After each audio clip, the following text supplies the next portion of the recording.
Hello guys, welcome back to our channel. তো আজকে তোমাদের সাথে আরেকটা মিনি ভ্লগ শেয়ার করব।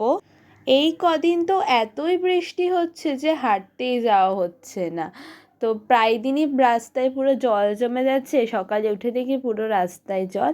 তো মাঝে একবার একটু কম বৃষ্টি হয়েছিল, মানে একটু ভেজা কম ছিল রাস্তায়, কিন্তু বৃষ্টি হচ্ছিল, আমরা ছাতা দিয়েই হাঁটছিলাম। তো যাওয়ার সময় একটা ছোট কুকুর আছে, আমাদের এখানে 3টে ছোট বাচ্চা আছে কুকুরে।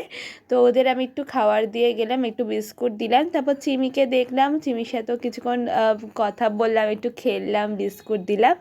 তারপর আমরা বাড়িতে চলে এসেছি, এসেই প্রথমে আমি লিচু ড্রিঙ্ক খাই। তো দোকান থেকে নিয়ে আসি, আসার সময় খুব তেষ্টা লাগে তখন রাস্তা দিয়ে আস্তে আস্তে, তো খেয়ে নিই। তারপর তোমরা দেখতেই পেলে আমরা সকালে ব্রেকফাস্টে আমি একটু চাউমিন বানিয়েছিলাম, মা লাঞ্চে মাটন বানিয়েছিল, তার সাথে ডালও করেছিল। সন্ধেবেলা আমাদের একটু পাঁপড় ভাজা খেতে ইচ্ছা করেছিল, এটা হচ্ছে আম পাঁপড়। কেমন লাগলো ভিডিওটা জানিও। Thanks for